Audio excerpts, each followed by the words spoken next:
Hallelujah. We come to today to the opportunity to yet again bring our hearts closer together and then to do the beautiful, honorable thing of bowing to each other. So, namaste. May you feel the presence and the spirit and the power of the mighty Creator.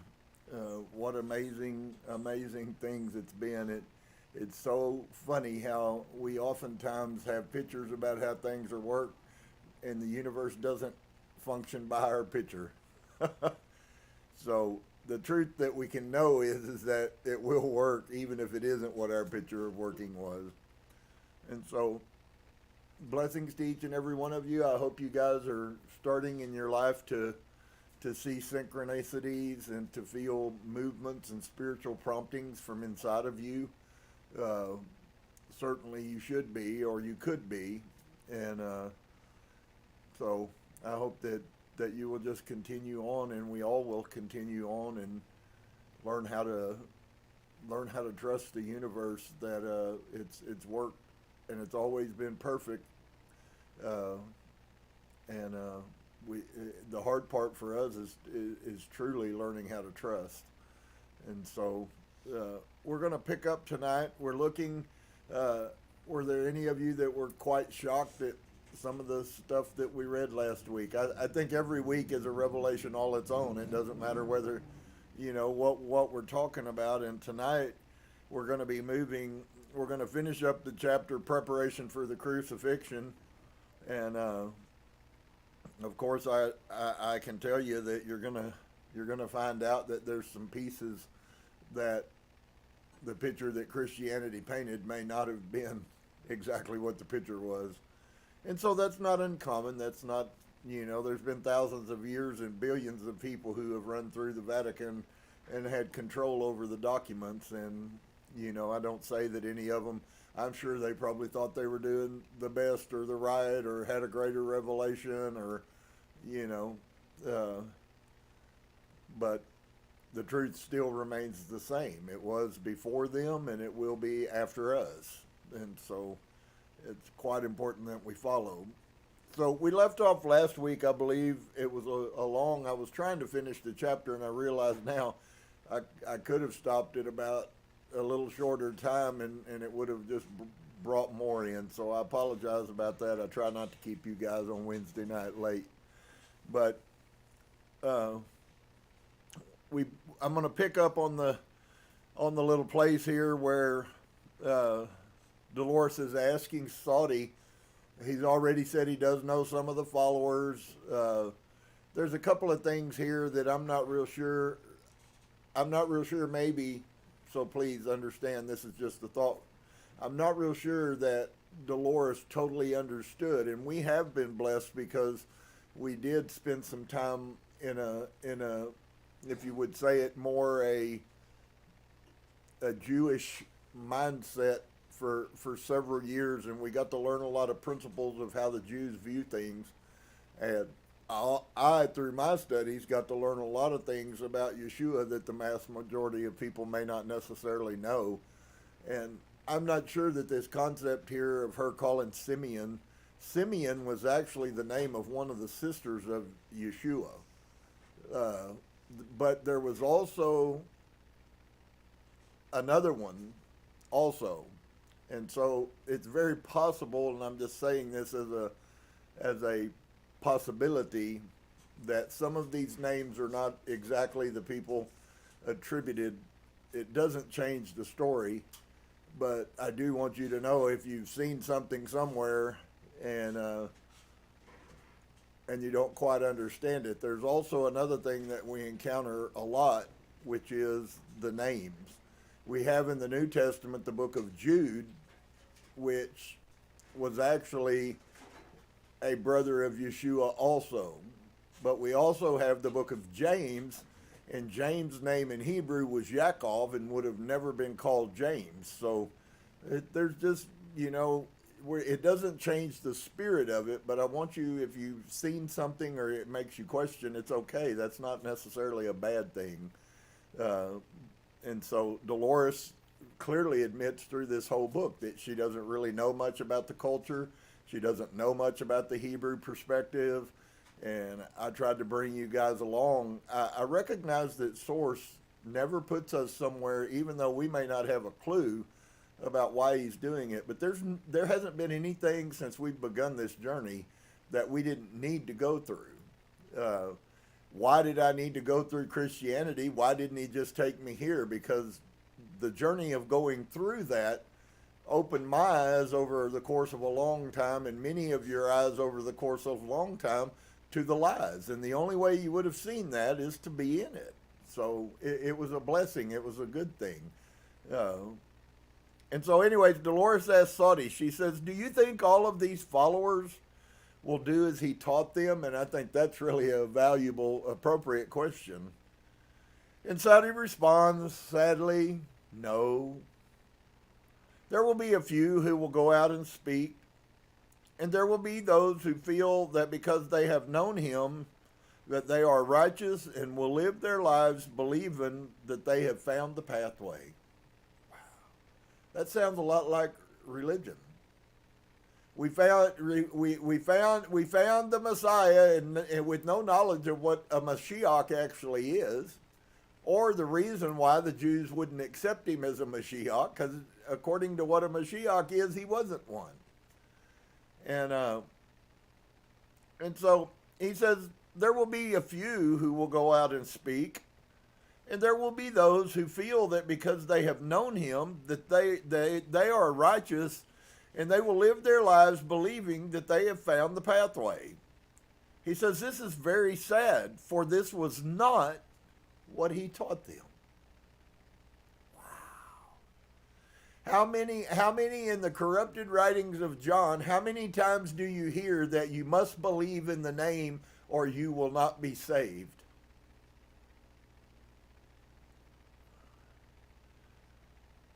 And so he says this is very, very sad because this is not what he taught. And then there is, of course, Iscariot. He tends to be very moody and is not popular with the other disciples. But you also notice there, when he's speaking, there's none of the connotations that you have of Judas Iscariot, who we found out when we watched the Hugh Sonnenfeld thing, the movie. I don't know why I constantly forget this name. It was Mariana, you remember the name of that movie that Hugh did that we watched? The Passover Plot. Thank you, Marion, very much.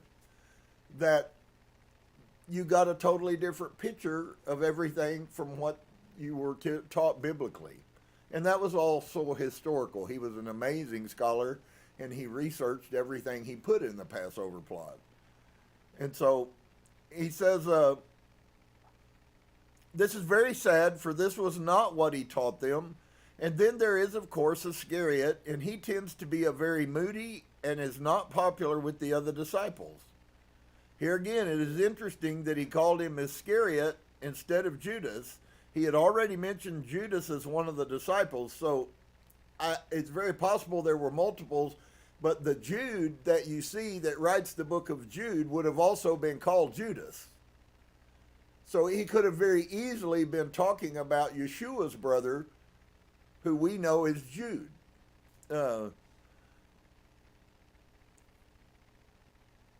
As one of the disciples, but there were two Judases. He distinguished one by calling him Iscariot, and at other times the pronunciation of his name sounded like Iskoro, is what you might see there. Actually, and this, there's many pieces where I see from what I know about this studies that I've done, he actually would have actually been called Sicarius was the name. They were he was a hitman. He was part of the disciples, and the people didn't like him because he was moody. And why was he there? He was there to protect Yeshua. And so we found all of that out. That's been several years ago when I showed you guys all of that stuff. And I apologize for not having all the names on the front of my tongue. I've slept twice since then.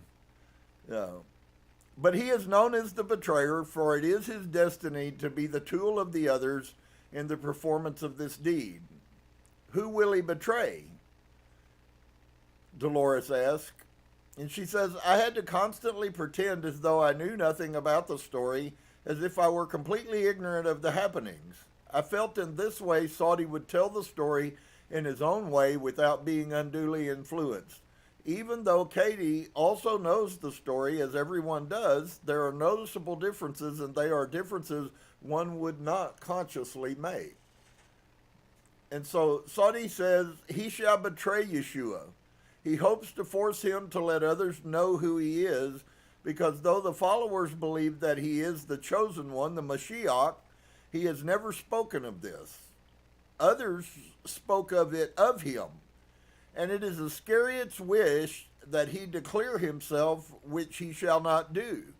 He shall always leave it to the judgment of others to decide whether or not he was a good man and chosen of God to help lead others upon the pathway so that they too shall be one with God. Do you see the totally different perspective there? Yeshua came, folks. He ain't Jesus. I'm just telling you, he ain't Jesus. Jesus is a concocted fairy tale story that the Roman imperial cult wanted you to believe of a Jew they hated and killed. And so, why maybe was Judas bothered or upset? Because he wanted Yeshua to tell us.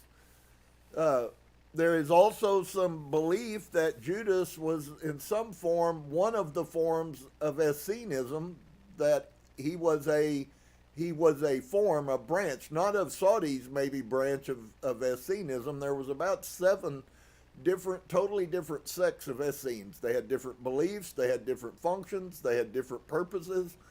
But he says Iscariot believed so truly that he believed that truly Yeshua is a God. So you would have never gotten that picture up until this point of how much actually Judas loved Yeshua. And that being a God, that he would say, command these mere mortals to stop, and therefore they must. And so I think, as it is often with us, maybe some of you have gone, wow, so much has been done in just 50 days, but I wish he would hurry up. You know, I mean, 4 years worth of work in 50 days is a huge load. And so I think through that you might be able to see kind of how Judas could have felt. And therefore they must, because Yeshua said it. And so she says it may have been possible that Iscariot was one of the zealots, which is probably correct, that Saudi spoke of. This was definitely their line of thinking. And so Dolores asked, do you think Iscariot is going to try to force the situation? And Saudi responds, it is his nature. He believes that this shall not occur, that Yeshua must declare himself, but this is not what shall be. And so Dolores asks, will this betrayal be considered a bad thing for Iscariot to do? And Saudi responds, it is something that has to be. It is something that shall be. But the worst of it is, what he thinks to occur will not. And in realizing this, he will then take his life. This is known with great sadness, for this is a great wrong. Not even remotely the same perspective as the Bible about Judas Iscariot. In fact, you find him feeling sorrow for Judas. And so apparently the suicide was a much worse deed than the betrayal of Christ. And so Dolores asked him, why do you think he will take his life? Saudi responds, because he will know that he has been part of slaying a man without sin, and this cannot be borne. But we do not condemn. It shall be his own judgment. And for those of you who have been with us and have heard, we have an amazing opportunity to gain a perspective that we've never had before. I was told my whole life in Christianity that it was appointed unto every man once to die and then the judgment. And that's where it stops. But here's the connotation, that we're going to stand in front of God the Father and he is going to judge us. There's going to be Yeshua on this side and the devil on this side, and God sitting on a throne like a human man with great wisdom and a beard like Abraham Lincoln's, and he's going to listen to the devil say how sorry and worthless you are, and he's going to listen to Yeshua say how much he loves you and how wonderful you are, and God's going to look at you, and because he knows everything about you, he's going to say you're a stinking heathen sinner, and I'm going to kill you. Banished to hell. Isn't that what you were taught in a nutshell?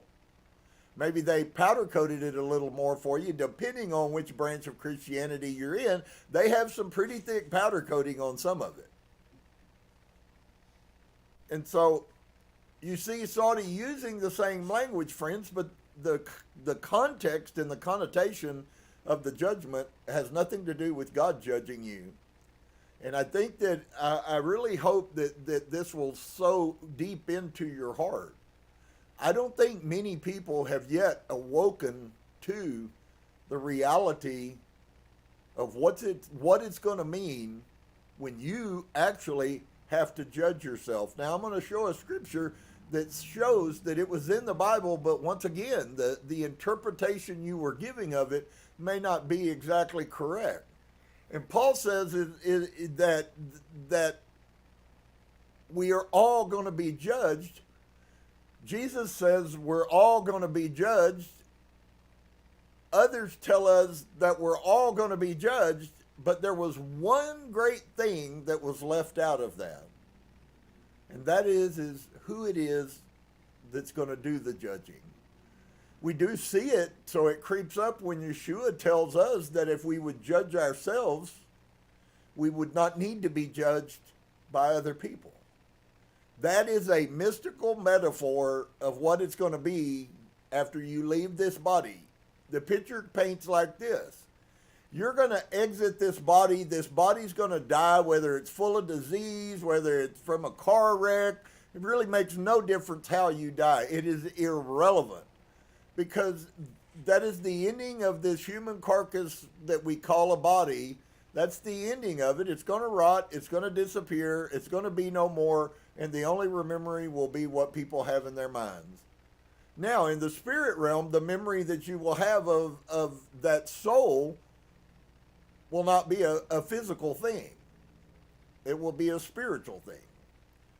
And so we really can, and we really do, tied with the resurrection that I've been trying to help you guys to get the understanding. The resurrection that is all through the New Testament is not something that's like, it's just like the judgment.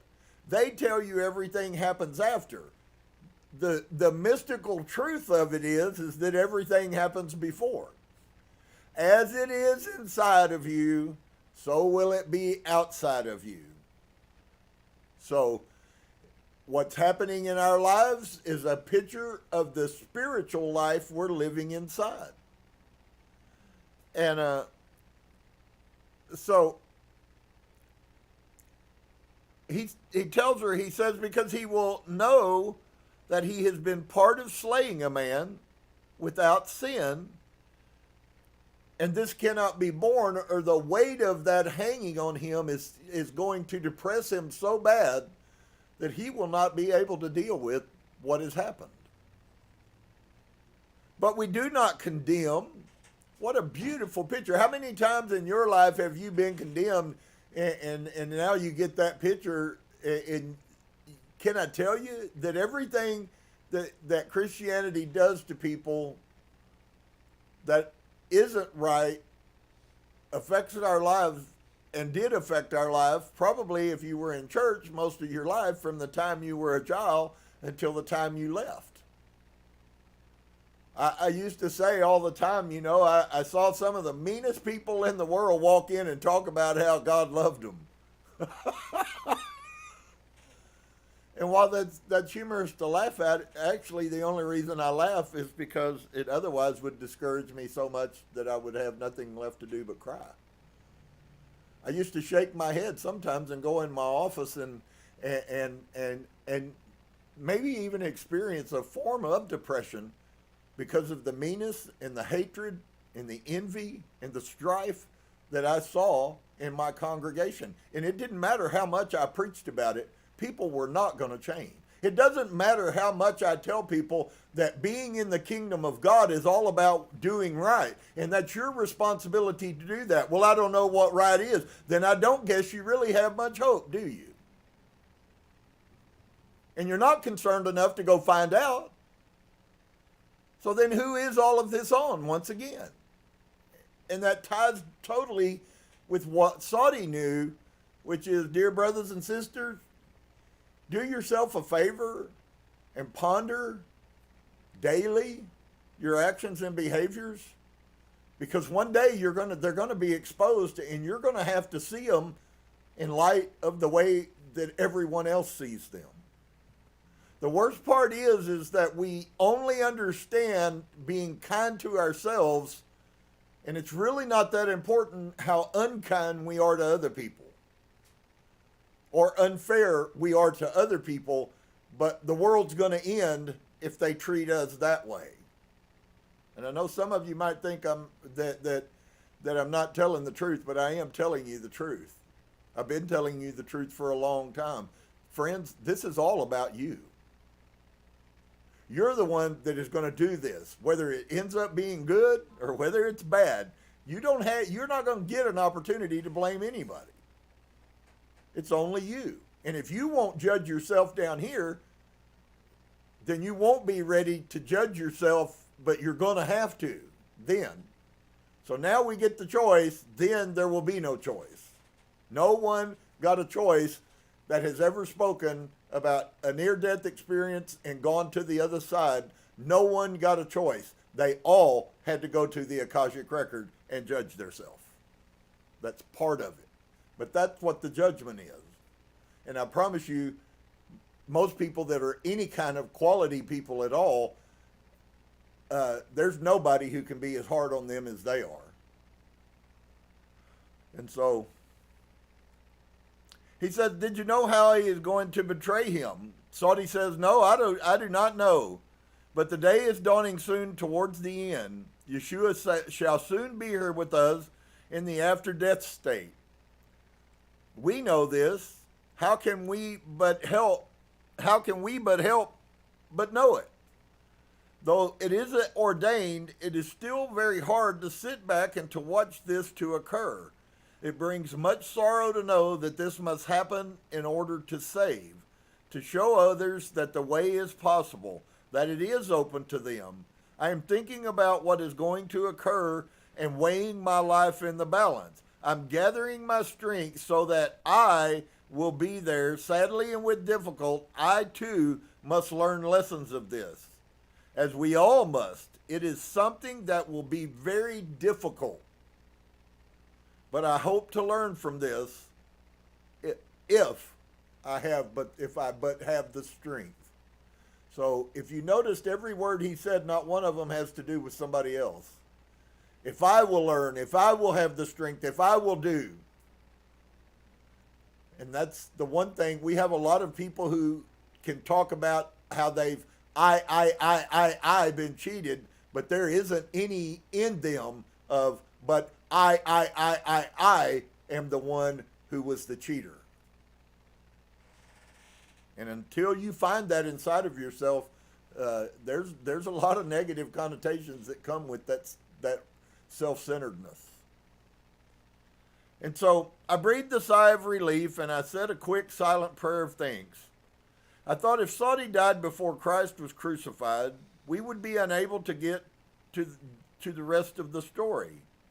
Now it looks as if it might be possible. If he was able to watch it from the other side, this was an unexpected but welcome development. So now ponder this thought. If Saudi was capable of watching Yeshua after he was dead, can I tell you what that, if you stop and ponder that, what that really means? Because if Saudi could watch life go on after he was dead from the spirit realm, then that means everyone is watching what's going on. Those that you have loved that have gone before you are watching you. Though, in fact, it is a very strong belief that those spirit forces are around you right this very minute. If you've been married and your husband died, your husband's essence, his spirit, is still in your presence. That's why spirits get hung in houses that they lived in, because that's the only presence that they know, and they can't release themselves from it. And so it really is a huge, horrible fallacy that has been lied and propagated on us. You know, I know a whole sect of new age believers that they're teaching people very openly that you should, you know, that to talk to your spirit guides, you have to like go to some place. And I would like to share with you, your spirit guides are your family that has passed, and they're all around you. And so here's the fallacy with that. When we begin to put the things on, why can't you access them? Well, there can be many reasons. There can be many reasons consciously. There can be many reasons of your desire. Many people do not want to know what the spirit world looks like. That's why they don't talk about it. They don't want to know what the spirit world looks like. Why? Because they don't believe in ghosts, and it scares the hell out of them. Quite honestly. So, Dolores asked him, will there be others in your spirit world who will observe? Let's see how this goes, because you're about to have an opportunity to learn some spiritual truth that you probably necessarily won't get anywhere else. And it's not out there. It's not off the wall. It's very pragmatic, like everything Saudi has taught us about their time. The Essenes were mysticists. They weren't religious. They were mystics. And so Saudi says, I think there will be multitudes who will. And then stop and go back to the Bible where the eyes of the prophet are open, and he looked around him and he saw 10,000 times 10,000 angels. Here's a question maybe you never were taught in your church, and maybe you never opened your mind up to even conceive of the question. But were they all put there and then his eyes were open? Or were his eyes open so he could see what was already there? And if that's the truth, if your belief is the second one, then dear friend, can I ask you today, where are they now? They're in the same place they were then. What we see that mystics and what we see that seers, what we see, what we call psychic mediums are seeing is what already exists there. That's why a psychic medium can walk in a house where there's spirits and they know they're there, and the spirits know they're there. So there's really a lot coming out. As I said in the past, and I'm going to say it again, Christianity told you there was a spirituality and did nothing for teaching you about it. We need to learn about it, friends, because it's going to mean everything for us. So he says, I think there will be multitudes who will. There will be a great lesson here. The lesson of selflessness. So you could then say realistically that Yeshua came to teach us one thing, to teach us how to be selfless. For this was his choice. Now, if you can find yourself grabbing hold of the reality that we can go backwards in the spirit realm and access thoughts and things that we had in our past, and recognize that what Yeshua did, he wasn't forced to do. He did it because it was a choice. We know this. To emulate this is to apply oneself to the pathway. Straight is the gate and narrow is the way, and how many will find it? I mean, at least that verse is correct. Few there will be that find the illuminated path.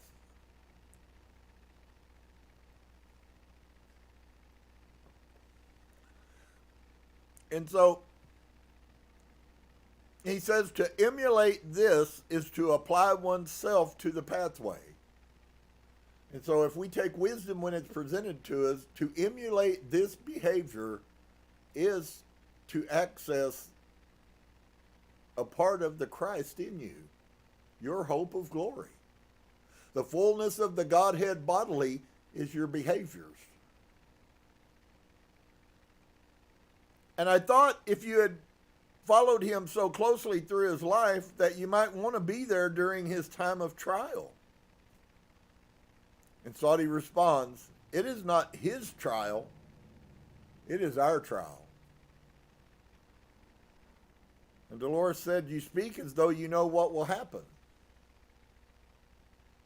He will die upon a cross. And Dolores asked, wasn't the cross supposed to be for criminals and felons?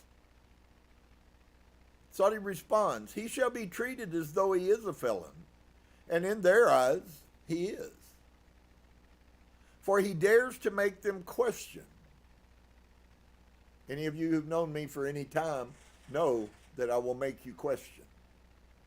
Why? Because there's a piece of that that is all of us. Sometimes people make you question, but it's what they make you question that can turn that into something bad. And so he dares to make them question. He dares to make them look inside themselves. Surely I know you've heard that a million times. Who is the one that gets lied to the most? Who do we lie to the most? We lie to ourselves. Do you know how many people have gotten angry with me for telling them that the person they lie to the most is themselves, and yet there's nothing that's closer to the truth probably than that statement? It's a very amazing spiritual trait to be able to accept your flaws and failures. The reason Yaakov, the brother of Yeshua, says that you must confess your faults one to another. I know that this has never came across very much where I've felt like I got through to anybody with it. To me, it's one of the most profound pieces of the Bible. You must confess your faults one to another. Why? Because if you're not confessing your faults, you're lying about them. So you're a liar in Source's eyes, because he already knows. He already knows your circumstances.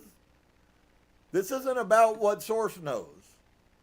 And it's not even about what other people know, because unfortunately for humans, most humans are unconscious that the people around them see them differently than they see themselves. And sometimes that can be a really positive thing, and sometimes that can be a really negative thing. Just depends on the person and the people. And so he shall be treated as though he is a felon, and in their eyes he is. For he dares to make them question. He dares to make them look inside themselves, and to them, this is a great crime. So I sit here tonight and I feel so massively exonerated. I haven't broken some carnal, natural law by telling people that it's us that we need to focus on. In fact, here we find ancient words that duplicate mine without me ever having this knowledge. So that knowledge came from somewhere, or I would have never possessed it. And he says he dares to make them look inside themselves, and to them this is a great crime. And if that's you, please just be honest enough to recognize that. I'm not asking you to go to your church and tell everybody in the church who will badmouth you and talk to you and talk bad about you. Don't go tell them all your problems, because all they're going to do is bring grief on you. But you have to question who it is that actually is your brother. Who is it that you can really trust? But inevitably, the trusting is for you, not for somebody else. There is a hedge that will hold you captive as long as you continue to lie to yourself. You will never find a breakthrough with Source, because you're not coming to him in real. You're not coming to him in pure. You're coming to him under a context of a lie. And he knows it. And people just continue to do it. And continue to do it. And continue to do it. No consciousness that I'm lying to God. That's not bad, right? And whether we know it or not, and it's okay if we don't know it, because when it is exposed, and Source will expose it, when it is exposed to each and every one of you. If you've never heard this message before, tonight you are being exposed to an ancient truth that is one of the doorways through which we grow and prosper, is by becoming honest first off with ourselves, and then we have the eyes to be able to be honest with others. But we've lived in so much deception for many people, they really do believe that it's the truth. There are many people who believe, dear friend, that this is reality. That you really are just a human and you got a spirit, but you're going to die, and past that, we don't know anything except you're going to get to see Andy Griffith on the shore while he's waiting for his woman in heaven. Which is totally not the truth. And so he dares to make them look inside themselves. This is so great wisdom, friend. I hope that you recognize it. Because how many men can look at their souls and face what is there?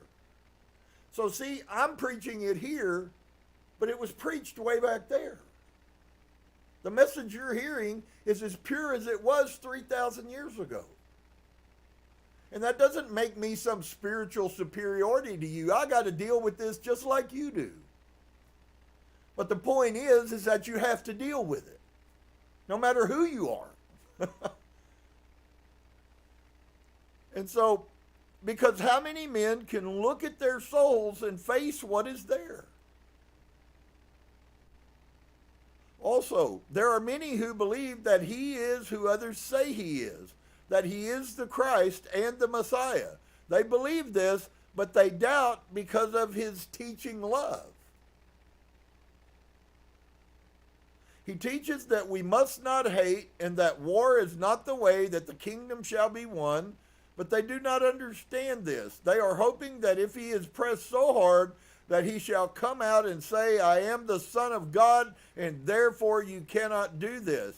But they do not see that this has been told and retold for all of time. He wasn't the first one. He was just one of the ones. And that this shall be his destiny. They cannot see it.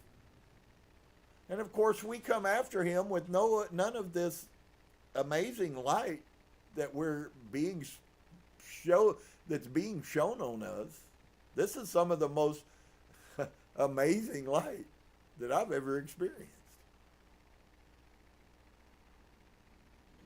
And so Dolores writes, this was a very emotional speech with much stress on the words. And I thought the cross would be an awful way for such a gentle person to end his life. Saudi says, many people end their lives in horrible manners.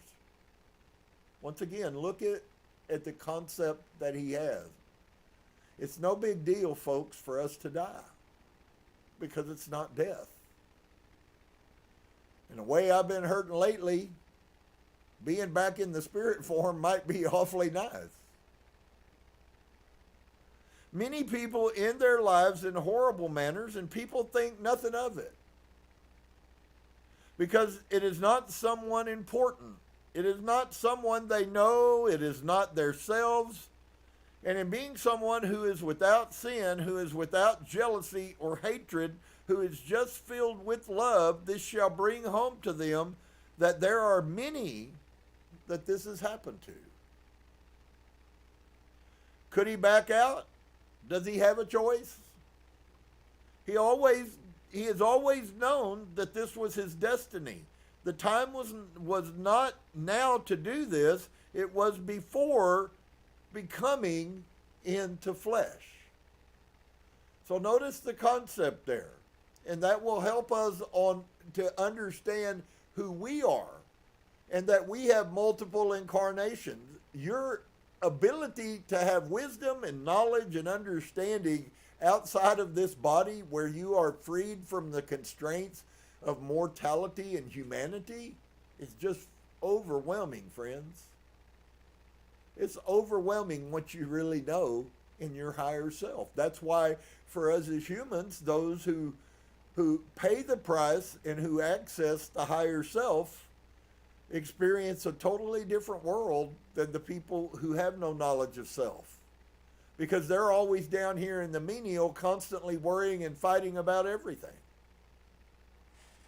If that's the reality that you desire, then by all means have it. But it's just not what my reality is. And neither is it the reality that I want. So, many people end their lives in horrible manners, and people think nothing of it, because it is not someone important, it is not someone they know, it is not themselves. In being someone who is without sin, who is without jealousy or hatred, who is just filled with love, this brings home to them that there are many that this happens to. Could he back out? Does he have a choice? He has always known that this was his destiny. There were other options for Yeshua to take.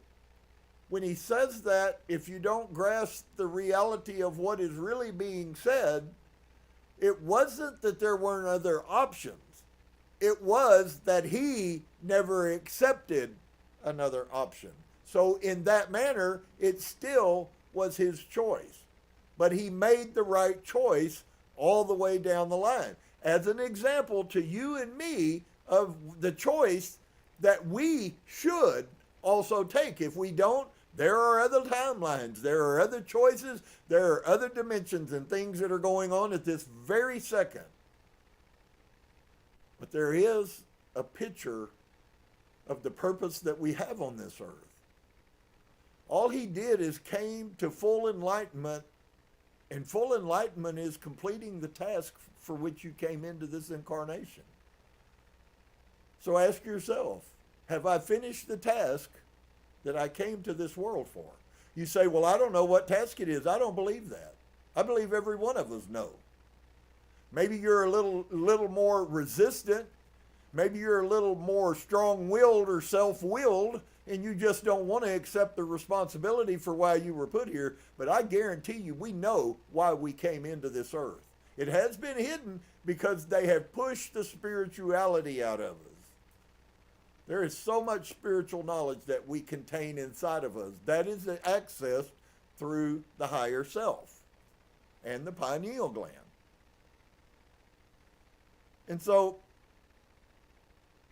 that he is the Christ and the Messiah, they believe this, but they doubt because of his teaching love. He teaches that we must not hate, and that war is not the way that the kingdom shall be won. But they do not understand this. They are hoping that if he is pressed hard, that he will come out and say, I am the Son of God, and therefore you cannot do this. But they do not see that this has been told and retold for all of time, that this shall be his destiny. They cannot see it. Wow. I don't know a greater, a perfect explanation of what it means to be asleep. They just can't see it. That's why they use the terms that are used about those who are coming to higher consciousness. It's because they're allowing their eyes, spirit eyes, to be open to what already is, but they just can't see it. And I think that we will all be on that journey as long as we continue looking for the truth. Is always going to be an everyday increasing awakening. And it's not something typically, it does happen for some people that they, in a week's time, they are totally different people. When those things happen, they're usually so great and so drastic, and it causes tumult. Because if somebody wakes up and finds out that all their friends aren't worthy of being friends and they turn and walk away from them, that's going to affect your life. And that happens. There are many people who have awoken like that.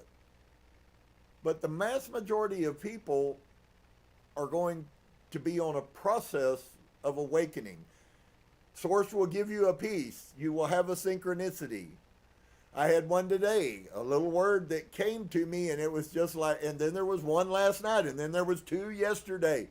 And they're not world-changing books. They are pieces that my higher self interjects into my consciousness, and then I watch it manifest itself. So in other words, I hear him say something here, and tomorrow I'll watch it happen.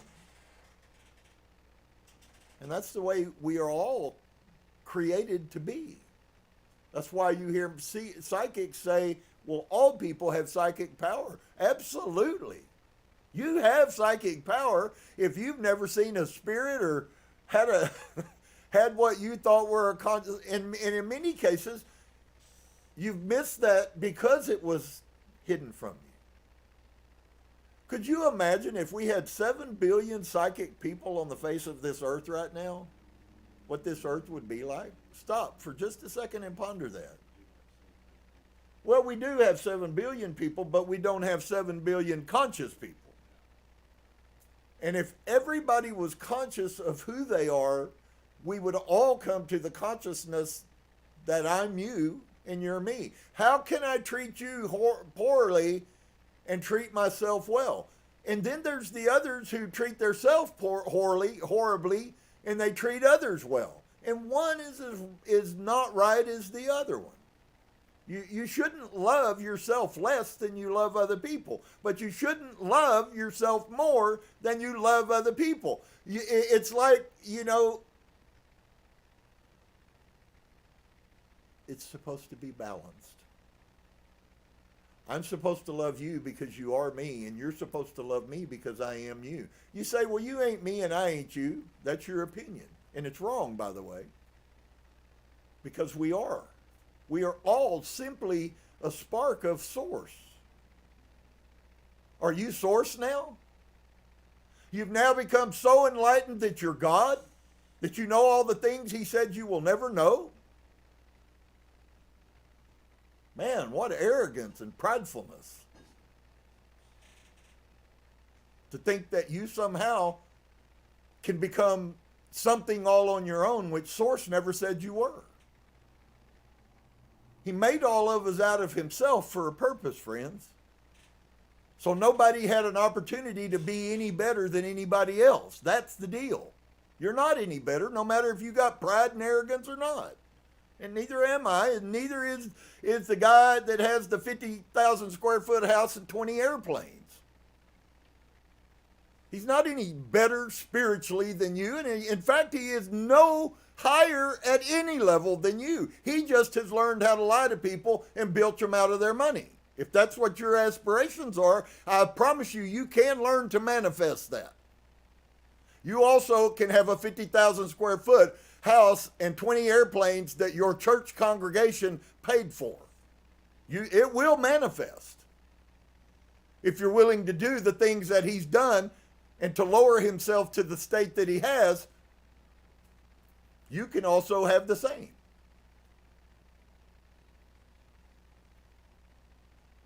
And so they want him to come out and just say, I am the Son of God. But you'll notice here that Saudi has a concept understanding that he's not the Son of God, any more or any less than we are the sons of God. When you look at yourself, you have every reason, and daughters, it's okay to say, I am the daughter of God. But to look in the mirror and tell yourself daily that you are, I am a child of God. And that doesn't have anything to do with how I got out of the bed this morning, whether it was a good side or the bad side. That doesn't change just because of that. And so he says, but they do not see that this has been told and retold for all of time. Friends, this principle of us being awakened has been put into the deal 20,000 years ago.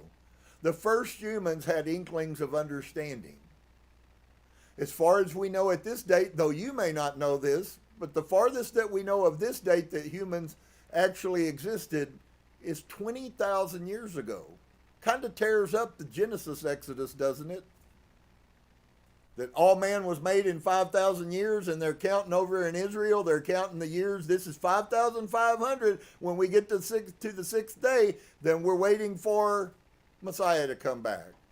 It's not going to be the Messiah that comes back. What you're living through and in right now, and the change and the knowledge that is being given out to humanity, whether you choose to accept it or do anything with it, is irrelevant. God has his workers on this earth telling the message.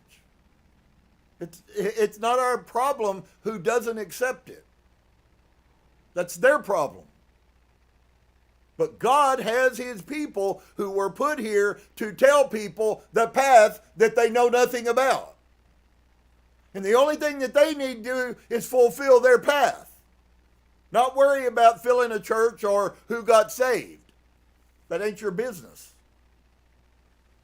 Your business is to fulfill your purpose. And if we spend our whole lives looking for our purpose, praying for our purpose, we would awaken to our purpose and our lives would be radically changed.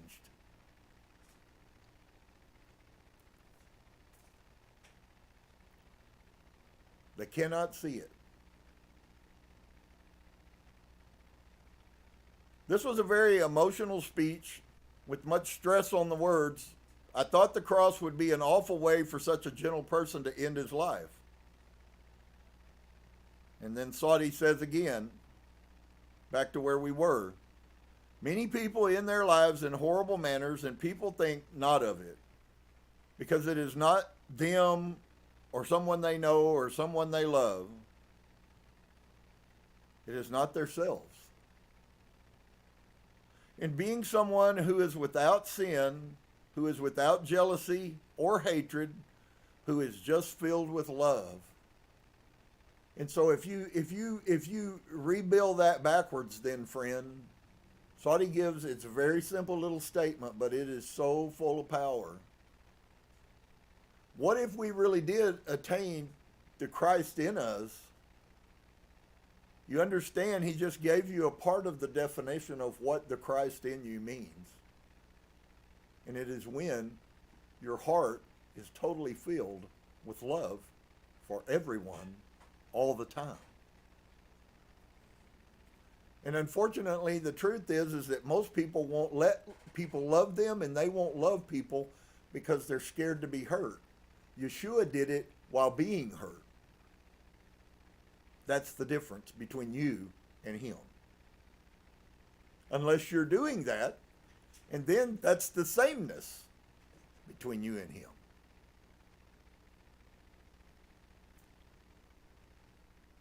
And this shall bring home to them that there are many that this has happened to.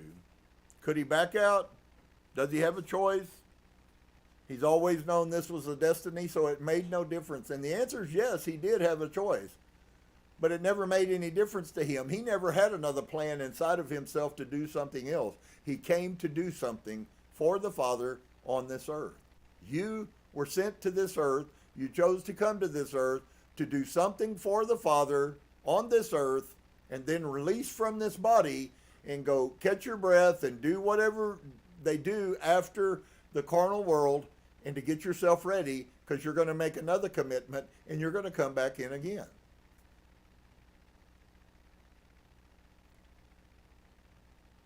And so the way that Saudi handles that is basically by saying, without saying it, what difference does it matter? He never had another thought, but he was going to come and do the purpose for which he came into this life. You guys, unfortunately, most of us have not known that we've been in this life before, and we're going to be in this life again, and that every time we've been in this life, we came here with a purpose. Many times we did not fulfill that purpose. I tell you today that I believe the greatest part of awakening has to do with you awakening to who you are.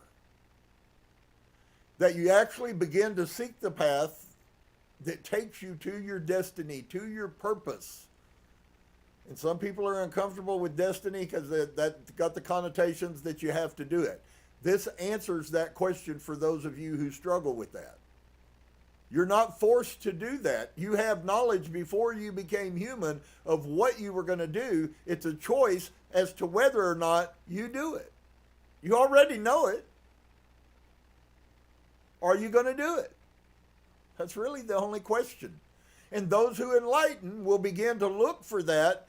If they don't recall it, some people have better recall from things that went on before they were in this life. But if you seek those answers, you will find them. That's why the teaching that Yeshua gave, he's giving you a mystical secret of how to find the answers to the universe. And the only way you will find them is by seeking. And if you seek, you will find. But if you don't seek, you won't find. If you do seek, the door will be open to you. In other words, the knowledge will be given to you. Knowledge is the doorway. And so if your heart is right and you desire to find love and truth, Source says, yeah, I'll open the door for you. And if you don't, guess what happens?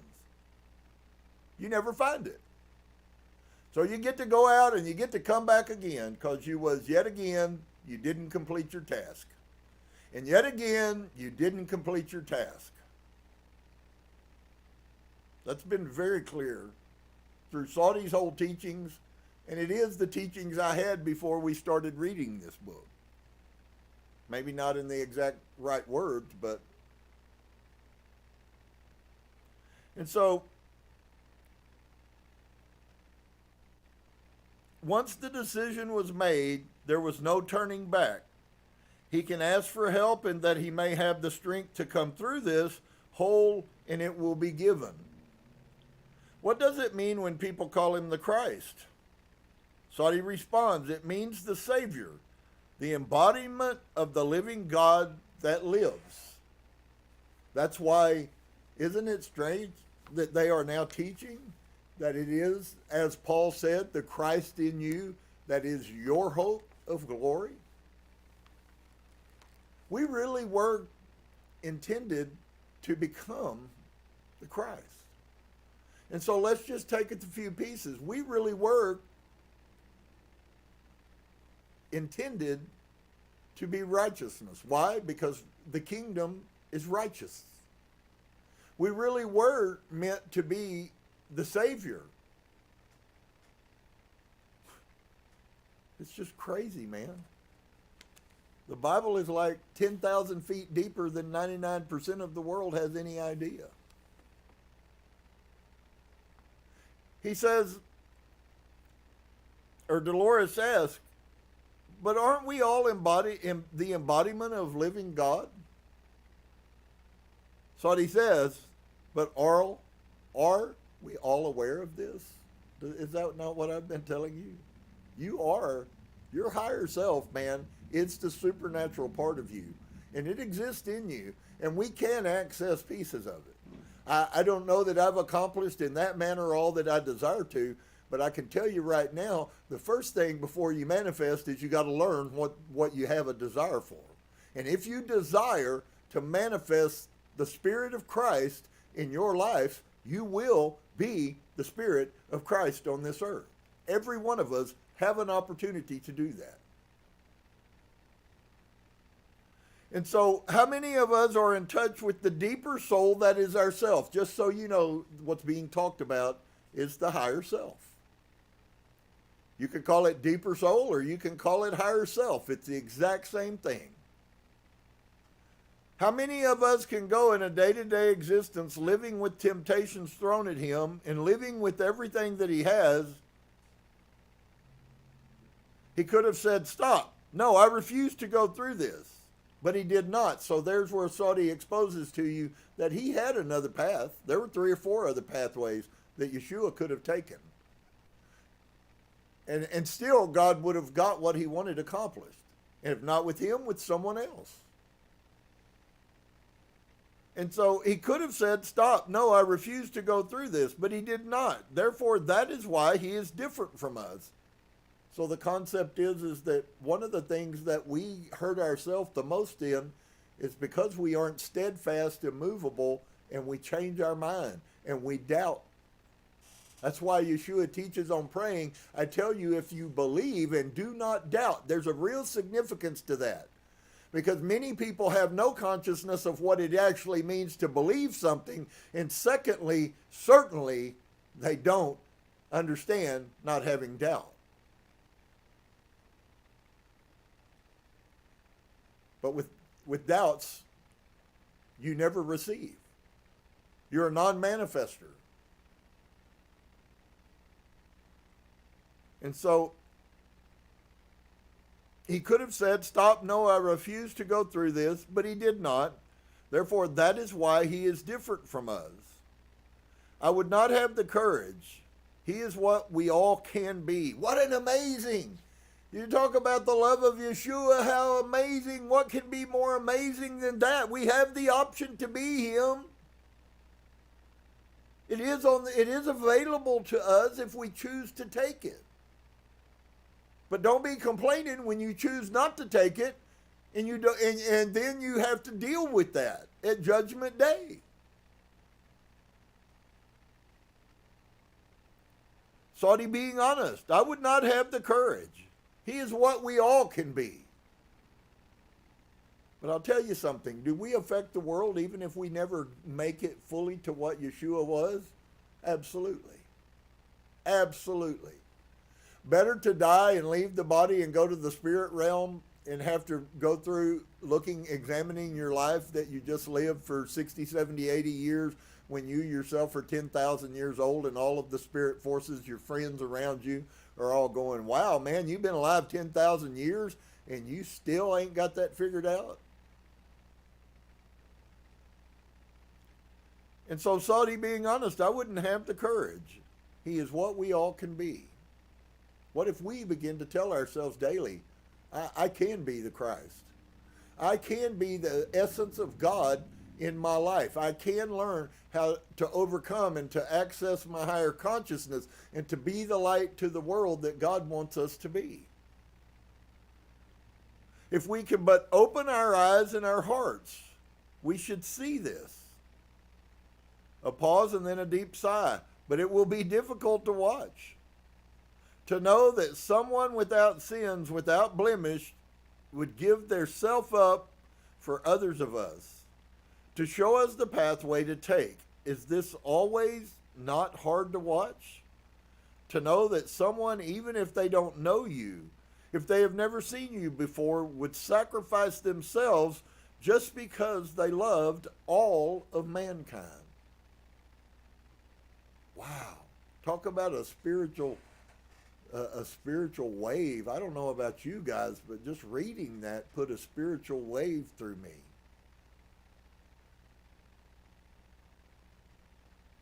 To know that someone, even if they didn't know you, even if they had never seen you before, would sacrifice themselves. The purest form of love there is. To love others the way that you love yourself. Just because they loved all of mankind, and for oneself to know that you are not worthy. Is this not hard to take? Mankind has gone for eons making the same mistakes, going on from time to time, but never really changing. And he is showing us that it is possible to grow. That in order to escape and to attain the freedom and the knowledge of love, that you must grow. Some of you are probably struggling with a hidden desire inside of yourself to not grow. I don't say that it is, so I'm not putting this on anyone. I'm just telling you that in your judging of yourself, you might ask yourself, am I really the limiting factor? And for all of us, I guess at some levels, the answer is yes. When I read that for eons, humans have been doing this to themselves, you're part of that eon. And so, in order to escape and to attain the freedom and the knowledge of love, that's the karmic deal. The freedom and the knowledge of love is your vibrations rising above karma so that you no longer are held guilty by karma.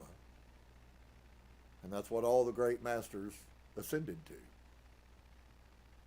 And he's showing it is possible to grow. Wow. He's showing us this, and therefore it is in him to do this as it is within ourselves to do other things. We're infinitely greater. I said this, I started months ago, and I'm going to continue to share this. Listen, first off, it's okay. God loves us. Thank goodness that he knows right where each and every one of us is. Thank goodness he's longer suffering and loving beyond measure compared to what we as humans are. But in spite of every bit of that, God still loves you.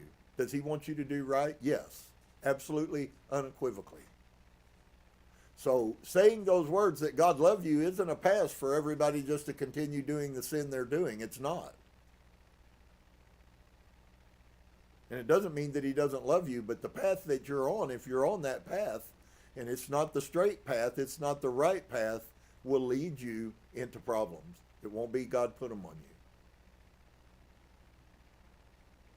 And so, in order to escape and to attain the freedom and the knowledge of love that you must grow, he is showing us this, and therefore it is within him to do this as it is within ourselves to do other things. I'm afraid, Dolores asked, I'm afraid there are going to be many people who will never understand the reasons.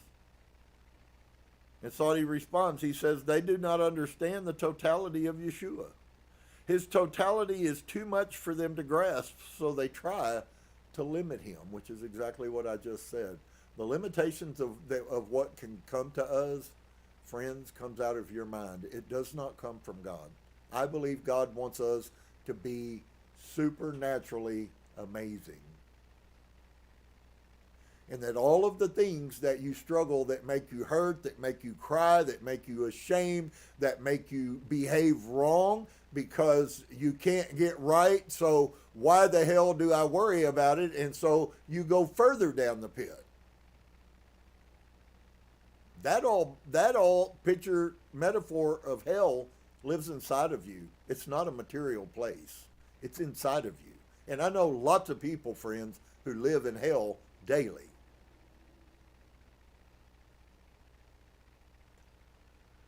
So they do not understand the totality of Yeshua. His totality is too much for them to grasp, so they try to limit him. But people will understand. I love that. People will understand. We are in a blessed time in this world that we live in right now. And that was true 3,000 years ago, and I promise you that is true today. There are people who will become more awake and more alive than they ever dreamed could happen to them. The only question is will you also choose that? Because it's your choice. And so, maybe not in the sense of earth embodiments, they might not understand in that form, but here we know and we are learning. So I love that. In the heavenlies, after he's left his body, where is he? Let's look at this because it may benefit you. But here, on the other side of the veil, on the other side of death, we know and we are learning. So when you say that, and there are people who have an appetite for learning, they crave learning, they constantly are doing something, they're always doing something creative, they're always doing more, their mind is always working towards the creation of something. Those are people that are exposing who they will be in the spirit realm. And they see it maybe, and you just don't see it about yourself. But I promise you when you do, it will affect you massively. And so Dolores says it appeared that we would be able to get the story of the crucifixion from Saudi's view on that side, but I believe this story was too important to rush. I intended to devote an entire session to it. I also did not want to run the risk of running out of tape or time. I intended to devote as much time as possible and get into as much detail as possible. I felt this was a great breakthrough, that we might have a rare chance to obtain an eyewitness account of perhaps the most memorable and controversial events in the history of mankind. Would this version match the version that has been handed down to us? We have already found in the earlier chapters that often Saudi's story differed from the accepted one. And indeed, every one of them differed in perspective, in damnation, in judgment, in salvation. in the love and humanity of Yeshua. And so next week we'll start chapter 25 called The Crucifixion and the Resurrection, and it looks like she's going to be able to get some information out of him. But I have to tell you right now that if this thought had been propagated in our society, we would, I don't say that we would rule the world, because there are always going to be people who refuse. But what an amazing concept. Of those 7 billion people, if 3.5 billion of them awakened, it would shake this earth to its core. And so I think we're on that path, and I hope that you're on that path. We can do infinitely more than we ever have had a dream of. And so I hope that you will be that. I hope you will be the light. I hope that you will be the salt. I hope that you will be the love that humanity so desperately needs. Most people that are mean that you've known your whole life is just an example of the missing love. When you take love, you have nothing left but bad. And so when people have loveless lives, they almost always play that out by meanness and hatefulness and jealousy and envy. It's actually an external picture of who they are inside. See, remember that. It'll always work. Whatever you are in here is going to come out, and it will be your life. And so, shalom to each and every one of you. I hope you have been blessed. I hope you will continue to be blessed. I hope you will continue to speak to yourself and tell yourself what you are, that you are God's child, and you are light, and you are part of the kingdom, and because you are all those things, whether you know it or not. Namaste.